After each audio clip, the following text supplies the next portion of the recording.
జనసేనలో మరో రాసలీలల బాంబ్. ఇప్పటికే పార్టీలో అరవ శ్రీధర్ ఎపిసోడ్ రచ్చ. త్వరలో పేలడానికి సిద్ధంగా ఉన్న మరో అక్రమ సంబంధం బాంబ్. వరుస ఘటనలతో పరువు తీసుకుంటున్న పవన్ సేన. జనసేన పార్టీలో నీతి నియమం అనే మాటలు కేవలం సినిమా డైలాగులకే పరిమితం అవుతున్నాయా?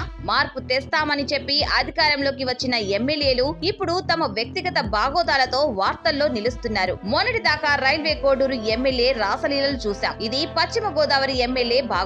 ఉమ్మడి పశ్చిమ గోదావరి జిల్లాకు చెందిన ఒక జనసేన ఎమ్మెల్యేకు ఒక మహిళతో వివాహేతర సంబంధం ఉందన్న వార్త సోషల్ మీడియాలో దావానంగా వ్యాపిస్తుంది. ఈ విషయాన్ని సదరు ఎమ్మెల్యే భార్యనే బయట పెడుతోందట. తన భర్త తనను వదిలేసి ప్రియురాలి కోసం ఏకంగా 50 లక్షల రూపాయలతో విలాసవంతమైన ఇల్లు కట్టించి గిఫ్ట్ గా ఇచ్చాడని సదరు ఎమ్మెల్యే భార్య ఆరోపిస్తోంది. తన కాపురం కూలిపోతుందని న్యాయం చేయాలని కోరుతూ ఆమె ఇప్పటికే 2 సార్లు మంగళగిరిలోని జనసేన కేంద్ర కార్యాలయానికి వెళ్లిందని కూడా చెప్పుకుంటున్నారు. కానీ పార్టీ అధినేత పవన్ కళ్యాణ్ అపాయింట్మెంట్ దొరక్కపోవడంతో ఆమె కన్నీళ్లతో వెనుదిరగాల్సి వచ్చిందని చెబుతున్నారు.